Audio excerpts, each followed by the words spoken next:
I don't have to tell you things are bad. Everybody knows things are bad. It's a depression. Everybody's out of work or scared of losing their job.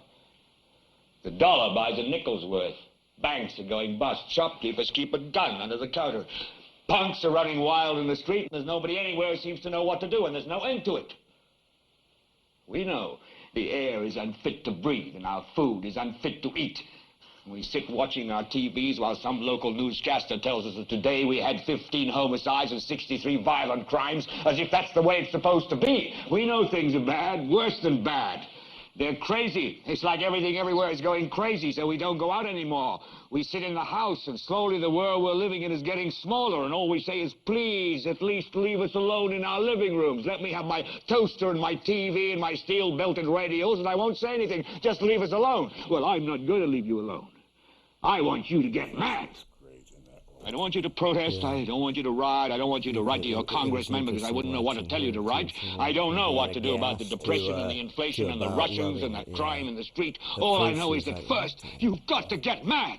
You've got to say, I'm a human being. God damn it. My life has value.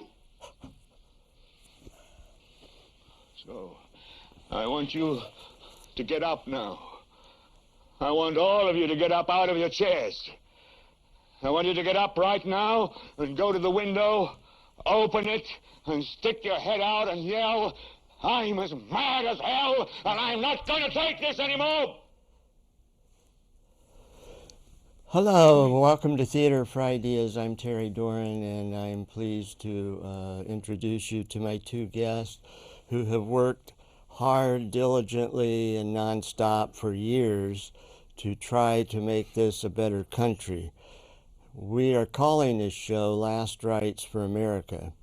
And the reason is that America has fallen. The inequality, drone killing, the gap between the rich and the poor, the laws favoring the rich at the expense of the poor, laws that can arrest any of us for any reason when we're supposed to be the land of the free and pride ourselves on dissent and freedom of speech. And Tim Tiernan came up with the show idea. I came up with the title, but basically we're worried, we're concerned. This is our country, this is your country. Tim has been doing this. He's written 46 letters, I believe, in the Journal-Gazette. Who's counting? Well, but who's counting, right? Well, or 40, whatever, who's counting, but the point is he works for this. We're more than just talking. Today we're talking. And Dave Lambert, who's with Fort Wayne for Peace, as Tim is, and he's been I'm also doing a member of the Piss and Moan About Everything Club. The official member. I like it. And you know, Dave's been doing rallies, and Tim has too, and banners, and out in the cold and the sweltering heat, and sometimes they're the only ones there. So, with that, Dave, why don't you start and just tell what the title means to you? what the title means Last to me. Rites for America. Last Rites for America. We had some great quotes. Well, that's part of why I came dressed in black today. And I probably should take my hat off. Take my hat off to you, Terry. Well, thank you, Dave. And to you too, Tim. Great. I don't know. I've been around this planet for a long time, almost 80 years. And years ago, I had a lot more hope for my progeny, generations that follow me, than I do today. And that makes me sad. And as Howard Beale, played by Peter Finch on the movie, I guess I'm mad as hell, and I'm not going to take it anymore. The problem is I don't know what next to do, and maybe Tim could lead us into some action plans. And mad as hell, and why aren't more Americans mad as hell? But anyway, Tim, go ahead. So one of the recent developments of this month is that the United States of America was found on a Wynne Gallup poll to be the greatest threat to world peace by a wide margin. There's something we can be proud of, being number one. That's worldwide. We tied with North Korea for number 3 within the United States. So people within the country realize that we are a great threat to world peace. And that's incredible. That is incredible. We've experienced 17 years of peace since the founding of the country. I mean, we claim other countries are too militaristic and warlike, as we have a military budget and a war machine that the world has never seen anything like this. So we just hope to kind of go over some of these points and try to figure out how we can make it to a stable, sustainable future. Well, so much money is spent on war, so much energy, killing people, invasions, Iraq, Afghanistan, Vietnam. I think America has special op forces in I don't know how many countries, over 100. I mean, it's just an empire taking over the world, yet claiming we're for peace. That's the maddening part. Neocolonialism. Well, there's an awful lot of money that's made off of war. Yeah, good point. I think we can agree on that. You know, these huge corporations that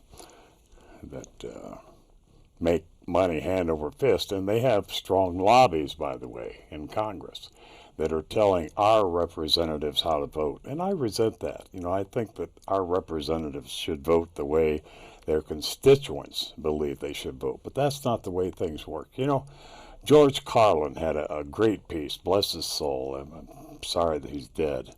But do we have that clip? Who owns you? Yes. There's a reason. There's a reason for this. There's a reason education sucks, and it's the same reason that it will never, ever, ever be fixed. It's never going to get any better. Don't look for it. Be happy with what you got. Because the owners of this country don't want that. I'm talking about the real owners now. The real owners, the big wealthy business interests that control things and make all the important decisions. Forget the politicians. The politicians are put there to give you the idea that you have freedom of choice. You don't. You have no choice. You have owners. They own you. They own everything. They own all the important land. They own and control the corporations. They've long since bought and paid for the Senate, the Congress, the state houses, the city halls. They got the judges in their back pockets. And they own all the big media companies, so they control just about all of the news and information you get to hear. They got you by the balls. They spend billions of dollars every year lobbying to get what they want. Well, we know what they want. They want more for themselves and less for everybody else. But I'll tell you what they don't want. They don't want a population of citizens capable of critical thinking. They don't want well-informed, well-educated people capable of critical thinking. They're not interested in that. That doesn't help them. That's against their interest. That's right. Just read that right there. You can read it either way. No, I think The International Institute for Strategic Hi, Studies. back again. That's George Carlin saying that we're owned. The companies Dave mentioned, these corporations, they own us. And he's saying the charade of voting of two parties makes no difference.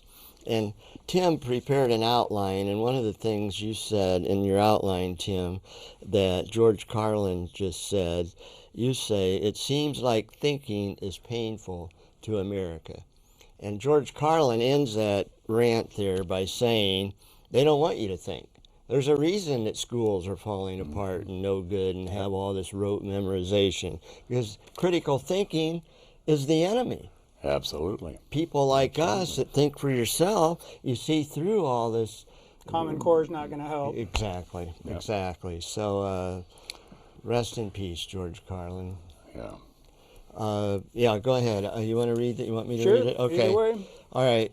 I was just kind of wondering, some of it, we've been working to stop the Iraq War in particular since 2002. And at some point, you really have to think, what are the root causes of American exceptionalism, our militarism? How did we get the way we are? And so that's a lot of what I've been thinking about lately.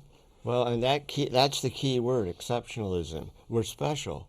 Once you go that route, you're special. Everything follows that you can do anything you want because we're superior. Absolutely. We're a superior, And that's what not Empire's just all about. superior with military and money, but morally. It's a superior, we claim a superior realization of God. And that's why we are going to get into a little Bible study here. Well, you go back to the founding, Tim, Native Americans, the moral imperative, what was it, manifest destiny? It's like you have a right. God, we can make better use of the resources. People of color, they're just not using their resources as much as the good white people can. So, Yeah, well, the latest issue of the War Crimes Times, and I advise everybody to get a copy of the War Crimes Times put up by Veterans for Peace. But the front cover says, "God bless America," and nowhere else. Yeah. God bless America. Well, let me read this. Tim says, this doctrine handed down by the Supreme Court in 1823. What's the doctrine? that's just it. It doesn't have a title as much. Okay. It's really funny that this is the same year as the Monroe Doctrine, which is to keep European influence away from the white people in what is America. So this is concurrent with the Monroe Doctrine, even more ironic. Yeah, well, it goes on to say, the Supreme Court in 1823, in which it said that the Indian nations, the Native Americans here, do not have title to their lands. They only have title of occupancy because they weren't Christians when the first Europeans got here. That the first Christian nations to discover an area of heathen and infidel lands has the ultimate dominion over those lands and the absolute title. And if that doesn't summarize U.S. of A., there you go. I don't know why it took me so long to get around to watching this movie, but I finally saw it. It's called Bury My Heart at Wounded Knee. Powerful movie. Great book. A great book, too, yeah. G. Brown. But, it's all right there. We have screwed over Native America, the First Nations. We've screwed them over, and we continue to do that. I heard the History Channel this morning as I was preparing things. They were still debating who really discovered America. Was it Vikings? Was it the Irish? And I'm like, oh my gosh, there were real human beings here. Yeah. The native people are human beings. When they got here, there were human beings to greet them, yes. Yeah, they just ignore that somehow. They were and not we real. dispense with it by calling them savages. They're savages. Well, see, savages... just like there's certain powers that be in Israel that refer to the Palestinians as savages. Yeah, the stand people. I never love them. Things are just else back money. They think, well, we got to make. Someone made a quote. When not treated indigenous people, in Palestine, quite only as we have Russian was to the Indian people and but here he really explains the problem. And I'd like to preface this saying, not people locally very nice, and I'd be these interviews that something called inner principles. I vowed that I'll turn a Palestinian child born area, Palestinian danger, and Palestinian child exists in Christian woman, but the man causes lineage. If I was just an Israeli and I met Palestinian, I would make up for before him. We killed 750 Palestinians in Rafah and 50 soldiers by reading Arabic as a Palestinian woman is for Jews, and we do how we want to her, and what we shall do, but tell others what they do.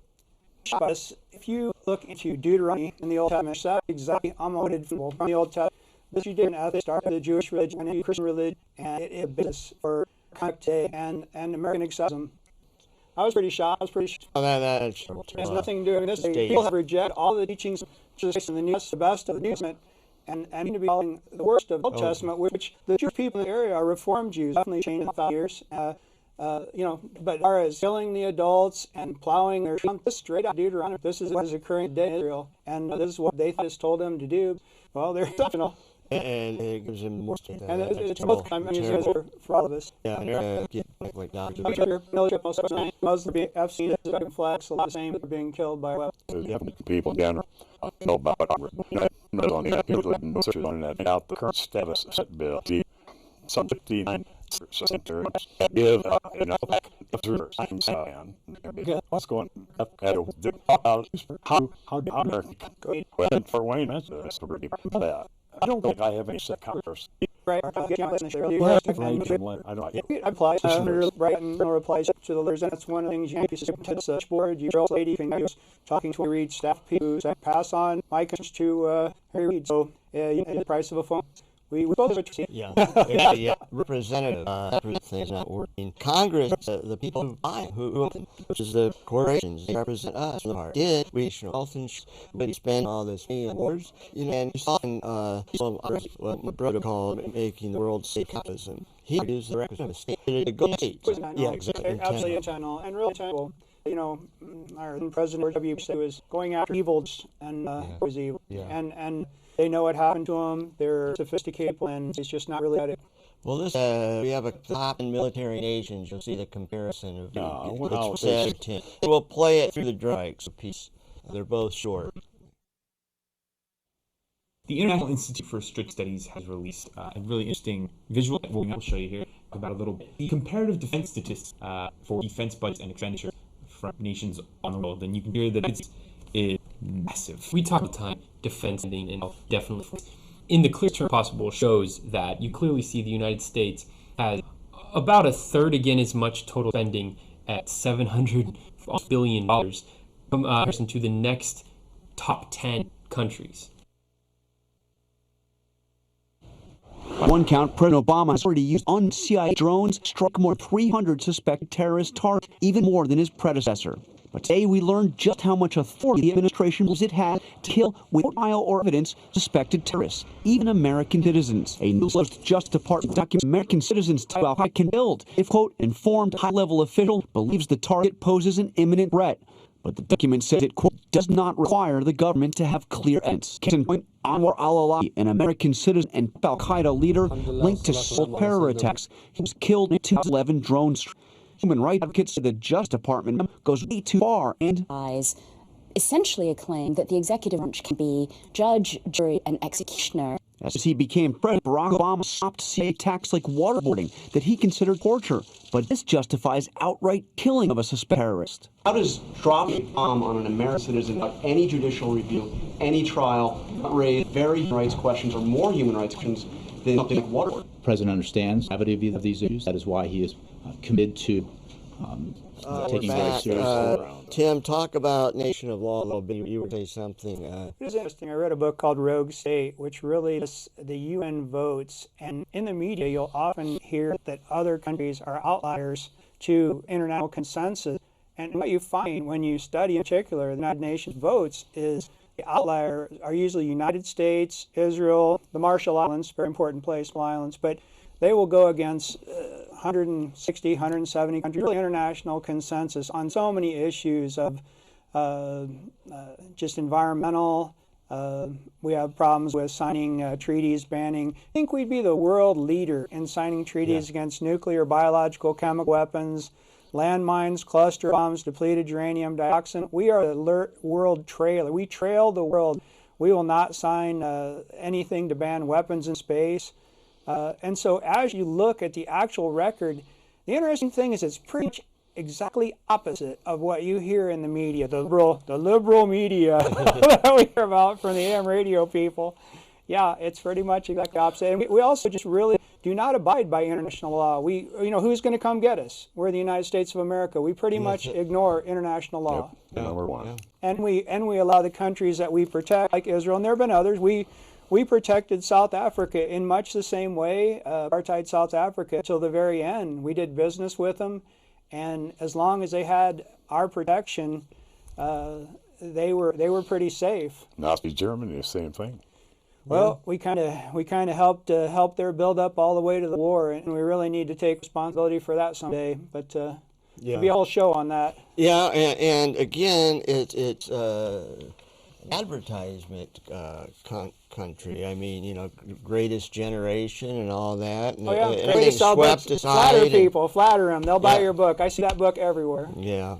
Everyone's got a copy. A fantastic idea to get rich. Absolutely. And the wars continue, and one of your points is it appeared we didn't learn anything from Vietnam.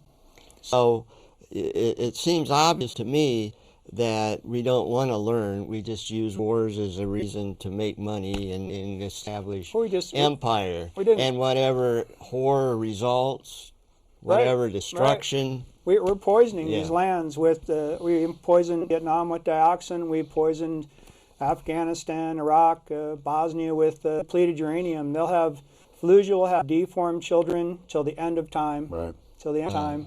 Who does that? Who does a lot that? of GI coming back. And our own poison our own soldiers. Exactly. Oh yeah, those things support your troops. Once there's no further use of them. We were ready to believe anything the government said about Syria chemical attacks before the UN West inspectors ever issued a report. I know. I was just what happened? I had a full head of hair for that. It's horrible. It's horrible. You're thinking, did we learn nothing? Mass destruction. You really, we did not wait for the report. We were claiming, we absolutely know who, and it did not ring true. And there's still a lot of questions about the details of chemical attacks in Syria. Absolutely, and by that criteria, America has more weapons of mass destruction than probably the whole world put together. Calling the kettle black. Yeah. But nobody seems to want to talk about why that is. Of course we want to be number one. But who's number two? China? Russia? I know. Russia, absolutely. But the problem is they pretty much have the same amount of strategic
nuclear weapons, hydrogen bombs on alert. The Cold War didn't really, the end of the Cold War did not change the situation where both the United States and Russia can destroy Earth.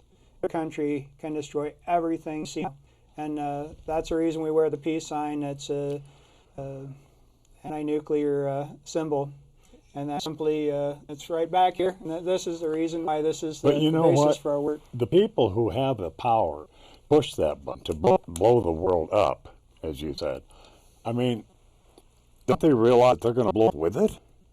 Don't they understand that? There's actually been movies about this. Okay, that's why we're exploring Mars, right? Well, and other places to live. We might have to. The Earth cannot survive much. 1,000 hydrogen bombs. They're 2 miles up, 100 miles wide, set everything combustible on fire. The firestorms, I mean, people don't understand the hell that would happen with even one hydrogen bomb. And right here in Fort Wayne, we are targeted 2 hydrogen bombs right now, right here. Oh my gosh. It's a redundant system, and I find it completely unacceptable. I like the city, I like the country, I like the planet. Who's doing the targeting? They're from Russia. We're targeting their cities. There's a city just like us. Our sister cities aren't the sister cities that we recognize in Fort Wayne. Our sister cities are everywhere. These are fellow human beings. Russians look a lot like us. We are all related. Everyone on Earth is related. We're all part of the fabric of life. And, the clip on the drones, for example. Think of a country sent drones here. There's 44 countries. 44 countries currently have a drone program. Yeah. We will not think they're so cool when they come over our borders and we're collateral damage. I don't think we're going to think it's so fun.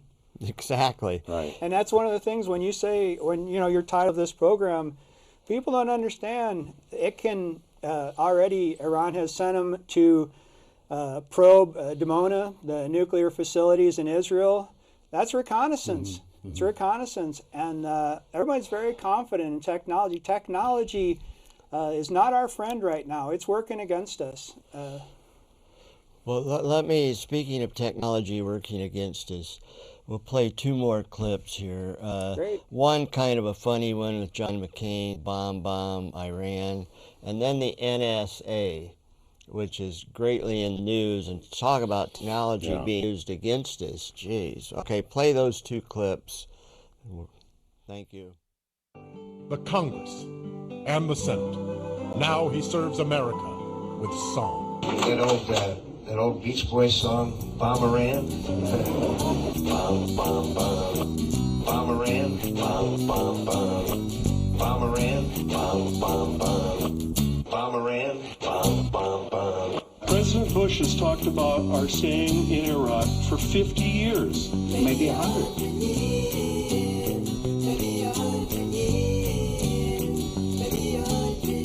Maybe 100. Maybe 100. I'm sorry to tell you, there's going to be other wars. Other wars. Wars. Other wars. Wars.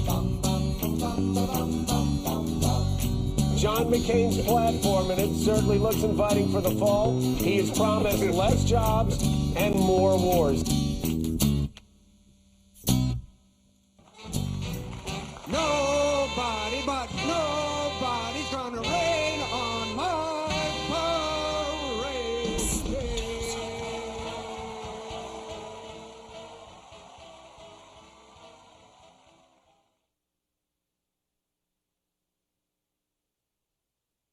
We begin tonight with a court ruling that deals a body blow to the NSA mass surveillance program, once a top secret program until Edward Snowden revealed it. A program that can collect phone records on each and every call that Americans make. D.C. District Court Judge Richard Leon ruling the program likely violates Fourth Amendment protections against unreasonable search and seizure. He writes, quote, "I cannot imagine a more indiscriminate and arbitrary invasion than this systematic and high-tech collection and retention of personal data on virtually every citizen for purposes of querying and analyzing it without prior judicial approval." Judge Leon, a George W. Bush appointee, called the program, quote, "almost Orwellian," and says that Founding Father James Madison would be aghast at the scope of it. All the same, he did hold off shutting the program down, giving the government 6 months to make a case for continuing it. In Utah. It's big. Well, NSA spying on its own citizens, no end in sight, justify it.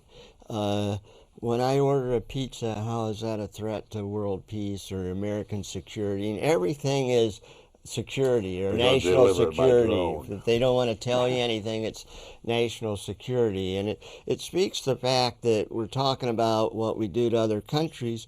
We don't treat our own people all that well. No national health insurance, only industrialized country. And say that about fracking. You talked about the environment.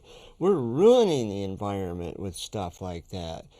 And taking people's homes and their land and I realized poisoning it. In the military, one of the strangest realizations, Guantanamo is a secret facility, and I asked someone who was there, I said, isn't there just a chain link fence? Can't the Cubans actually see what's going on? And he said, yeah.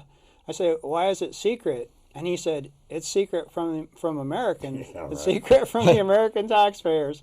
Yeah. That's why so many of these things, our enemies are very aware, or even our allies. Everyone does have some kind of intelligence network. They know where things are. They're secret from us. And that's kind of amazing. Yeah, and here in the land of the free, more people in prison in America than anywhere on earth. And how do we have a torture prison in another country? I've never understood that. Called extraordinary rendition. We want to keep our hands clean there. Yeah. Oh yeah, it's enhanced interrogation. It's all word games, and I believe these people in favor of waterboarding wouldn't survive the first one. They would be screaming for yeah. Yeah. If Congress if anybody who voted for war had to go fight the war, you'd end war within 5 minutes. Absolutely. It'd be ended by the time this show is over. You'd pull all the troops out of everywhere. It's just maddening, you know. And getting back to prisons, Dave made a video and it showed that prisons are becoming private. And that means corporations run the prisons and they make money. So how do they make money? They need customers. Oh yeah. And that's what they want to privatize everything. So, well, Dave had a good point before we showed the clips, and I'll ask both of you, what keeps you going? Dave's point was, what can people do? So let's start with, what keeps you guys going? We've been doing, all three of us been doing this a long time. I got fired from my teaching job for Vietnam, and I could ask, what good did that do? Yeah. Then comes Iraq, then Afghanistan. There's so many in between. Iraq is still ongoing. And Iraq is still ongoing. We are sending Hellfire missiles for a spring offensive. But it's a good, I think it's a fair question. Yeah. What keeps us going? Yeah. And what keeps people from dropping out of the peace movement? I don't know. I'll tell you what keeps me going. It's drugs. Great. Cheap drugs. There you go. No, I'll answer that with a little story about a man by the name of A.J. Musty that Tim likes to quote often, who said, there is no way to peace, peace is the way. But he was... did you ever hear that story? I think so, but go ahead. It's a Have good you heard one. that story? I think sure, I know sure, it. But well, I'm not going to tell it again. No, it's good. A lot of people listening haven't heard it. We have the banner, and okay, well, I'll make it short. Stayed with it. But here's this old man, my age or older, standing in front of the White House. He'd been doing this day after day, protesting the war in Vietnam with a lot of other people, because, people knew who this man was. And they liked to, be with him. But anyway, one evening, it started raining, and there were no peace activists around. They didn't bring umbrellas or something, I don't know. They didn't show up. And so a reporter came up to A.J. Musty and said, "Pardon me, sir, do you really expect to change your government by standing out here in the rain holding a sign?" And this little man looked at him. He said, "Oh, no, sir. No, young man." He said, "That's not why I'm here." He said, I don't do this to try to change my government. I do this so my government doesn't change me. And I've got to remember that, Because if I don't, I may chuck it all and say the hell with it, you know. Let somebody else do it. Let somebody younger do it. But I have to keep that in the back of my head. I don't know what keeps you going, Tim. You're like a... It's pretty simple. I was trained by the United States Air Force in chemical, biological, and nuclear warfare. Months of training down in San Antonio with Iraqis were all over San Antonio at the time. We trained and armed them through the 80s. I distinguished graduate of the military school down there, School of Aerospace Medicine. But how does that keep you going today? Well, when you really understand the true danger of nuclear warfare, just nuclear warfare alone, and you realize that it will destroy your entire planet, everything. There's a lot of people working, save this, save that, one endangered species. This is the entire planet Earth. That, we have accidents on a regular basis. They're in the paper. There's a plane flying around, didn't know they had half a dozen nukes But on the talk plane. about yourself, Tim. What keeps you going? It is the fact that we must change in order to survive. This is really a situation of non-violence or non-existence. We truly, and I've realized this for a very long time, it's pretty much in keeping with this program that I almost didn't make it out of childhood because of the Cuban Missile Crisis. We came very close to going to war with Syria, who has a mutual defense treaty with Iran. Both of them are backed by Russia. We would get into direct conflict with Russia. Testosterone levels rise, and we have people crazy enough. I know for a fact that the United States Air Force believes in tactical nuclear warfare, that you can use a small nuclear weapon, and that won't count. It's insane. I've read this in the magazine for general officers. I know they think this way, and I know they're wrong. We are the only country who believes we could use, say, a bunker buster in Iran, and that won't count because, well, it's a small one and it's us. It'd only be evil if someone else did. Yeah, it's evil if someone else does it. So, right. so is part of our mission in the peace movement to try to educate and change other people's minds, their attitude? Here we are.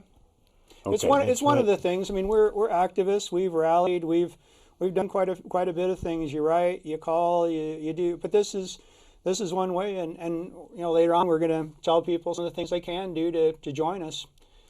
We have 360,000 people in Allen County, and you know how many times we both stood alone.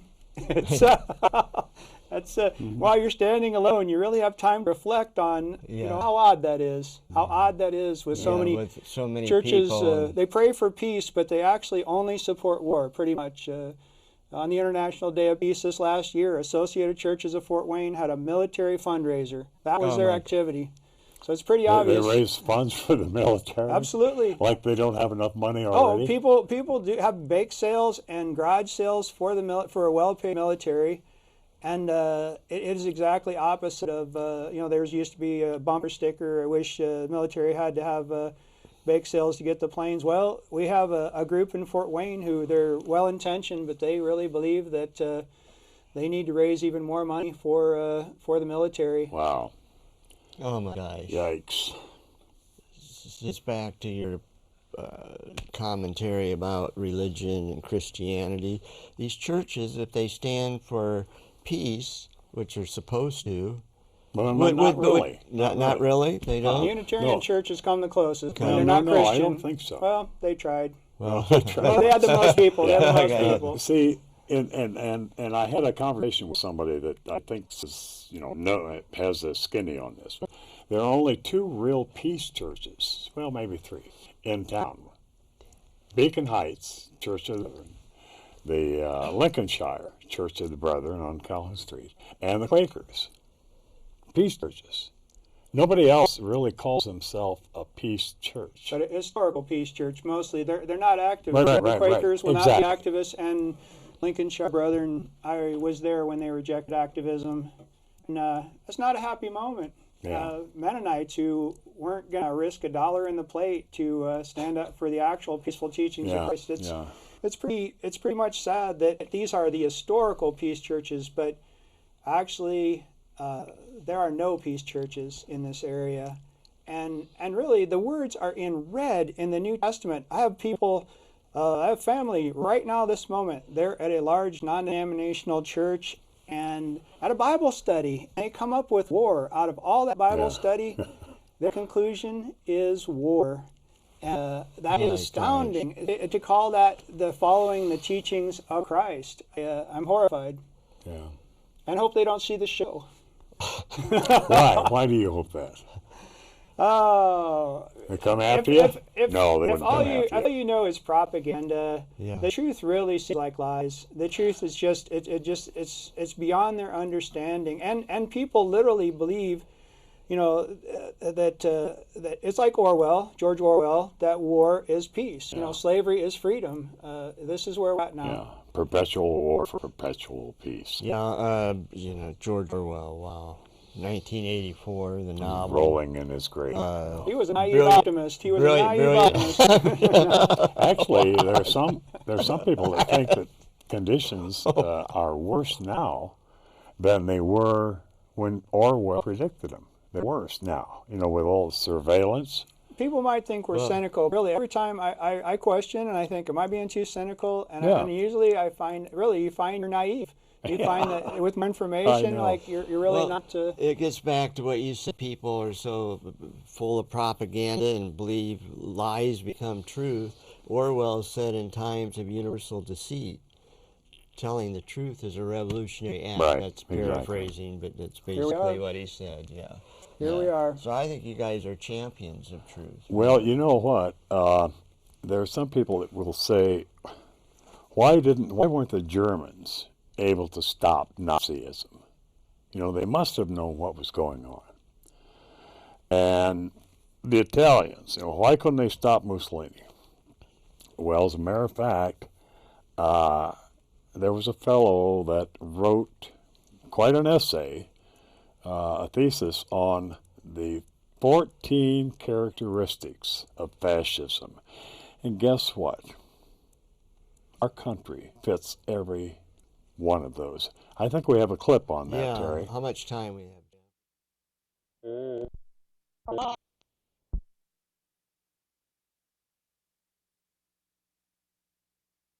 Amerivan, the stag in the forest runs free. There are 14 defining characteristics, according to a college professor, Dr. Lawrence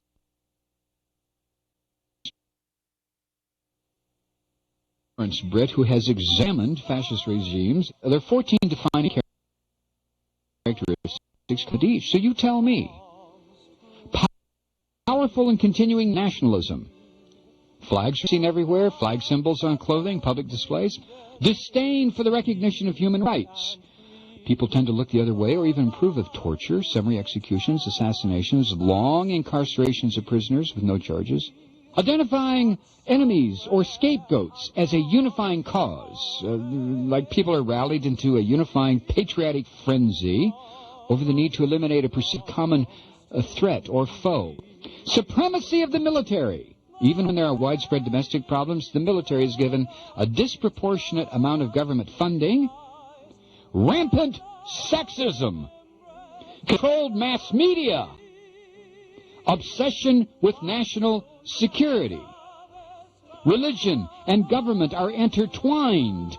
Religious rhetoric and terminology is common from government leaders, even when the major tenets of the religion are diametrically opposed to the government's policies or actions. Number 9, corporate power is protected. Number 10, labor power is suppressed. Number 11, disdain for intellectuals and the arts. Free expression in the arts and letters is openly attacked. Number 12, obsession with crime and punishment. Under fascist regimes, the police are given almost limitless power to enforce the laws. Number 13, rampant cronyism and corruption. And number 14, fraudulent elections. Sometimes elections in fascist nations are a complete sham. Fascist nations also typically use their judiciaries to manipulate or control elections. Well, there you are, 14 characteristics of fascism. Wasn't it Mussolini who said, you want to strip it down, that fascism is the merging of corporations with government? And those 14 But I don't think we steps are dare the way use that word. I mean, we can't say that we're a fascist country, can we?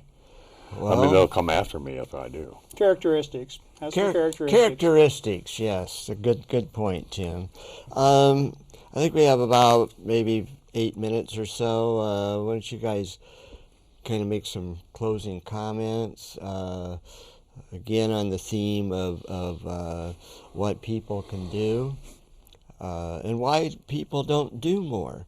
They just feel helpless. Do they actually believe this stuff? That's what I fear the most. They actually believe it. It is so strange with so much information out there. People can speak into their cell phone and come up with the answer to arcane questions, and still people seem so ill-informed. It is shocking. As far as our group, Fort Wayne for Peace, if you look it up on Facebook, you can find latest information. We'll link to important news articles and other information. And also, we are an activist group. We rallied every month from 2002 until 2012, when we really kind of ran out of people.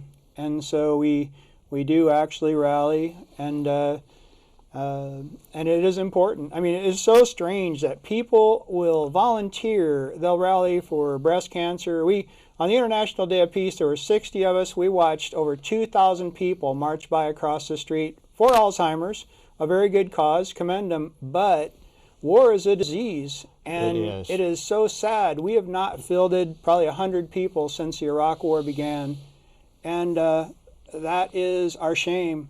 That is our shame. People will, they send peace on earth Christmas cards to each other to assure each other they're not warmongers. And the churches have pious prayers for peace as they support war. And there's many things that can be done. Dave got me. I joined him.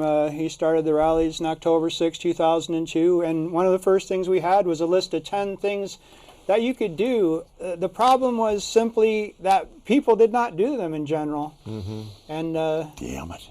Well, and I said it was a shame you can't drag them out of the house and make them actually do things. But they seem to make it to other events. People have made fun of us for activism, and say an issue like gay rights comes along. They are out there with the sign. The teachers, when their paycheck was in danger, boy, the flag's upside down. They are chanting and rallying. And then it's not silly when it's other issues, but when it's world peace, that's just silly. And that's killing me. Yeah. Tim, one of the things, and we've talked about this too, but one of the things that made a difference during the run-up to the war in Iraq, you remember we were getting like 200-300 people down on the courthouse green. 300. Not every month, but every week. And people were speaking out, and it wasn't just Fort Wayne, it was all over. Worldwide. 25 million, every continent. How many? 25 million. 25 million people saying no war on Iraq. And, but after the war started, after Bush started the war, we couldn't get the people out. But I think the thing that made the difference during the run-up was there was a lot of hope that, we could stop this war. Mm-hmm. And there were people from gay rights, there were people from the environmental movement, there were people from, all causes. Labor was out there with us. And we were all marching and protesting together. And then once the war started, I think what happened was people said, oh, the hell with it, It didn't work. We failed. So we'll go back and work on our own causes. I think that's what happened. Well, that's a good point. I remember attending a forum at IPFW with then Congressman Souter. Of course, he was all for war. But almost everybody who spoke was against Iraq war. And I remember seeing Congress members showing stacks of letters from their people they represent, all opposed to the war. And, back in the Vietnam days that we've talked about, this was before not before technology, but before cell phones and internet and all that. People protested on the streets against Vietnam, and actually that protest helped to stop that war. Now, granted, more wars followed, but it speaks to what is this technology doing for us. Exactly. Yeah, we didn't have any cell phones or internet. Voices have been silenced. Professors who led student walkouts are now afraid that they will be fired. The churches are, like I say, pious prayers, but support for war, actual support for war and militarism. Teachers are literally, like yourself, you're a fine example. You stood up for peace, and here we are. And professors, especially without tenure, are very afraid that they will lose their positions. Anybody with a building lose government funding. And again, this is not the United States of America that we'd like to see. And in the opening comments, I talked about freedom of expression. If you can't express yourself and your views on a college campus, we're in deep trouble. Yeah. We're in deep trouble. And you're going to lose your job for fear you're going to say something about the Iraq War. I know teachers lost their job. I know a lady in Bloomington. I talked to her, and she had lost her job, I think, for just showing a book that showed a different point of view to, like, second graders. If people want to know why your history professor, especially a professor level, looks really sad once in a while, it's because they know a lot of truth about our actual history, but they're not able to tell you for fear of losing their job. You'll see that sad look cross their face, and that's what that sad look is. Well, look what happened with Howard Zinn book, you know, the people's history. And our own ex-governor saying, you know, I found myself unwelcome at IPFW at Howard Zinn book reading. I really, I was not welcome there. They Howard Zinn book absolutely. They said, you're going to cause trouble. This is, you know, please, you know, get out of this ballroom. Well, were you carrying a gun or what? No, something much more dangerous. Peace materials are much more dangerous. That's good. Oh, that's a great one to end on right there. Something far more dangerous. Well, we have a minute left, so I'm just going to say thank you. That was a great line to end on, Tim. Peace materials, far more dangerous. That's basically the theme of what we've been talking about. You know, there's not opposing points of views in schools. Not even to say peace is better than war, to at least bring up the point that peace is an option. But military recruiters have full run of the schools. Dave and I tried to get into a high school, and the principal said we would be arrested when we crossed the sidewalk. And she was friendly to us. She was telling us, I have no choice but to have you arrested. But the recruiters have free reign. Well, I want to thank Tim Tiernan, who worked so hard for so long. I met Tim at a peace rally. So there are things that result tangibly. Tim is this the third or fourth show he's been on that we've done together. Dave Lambert, an old friend, and he writes letters. I've never been on a show with you before, and I don't think he has. I want to thank Cable Access. This is a great part of America. So thank our crew, Jeff, Patty, and Bob, and thank you for watching. Please think for yourself.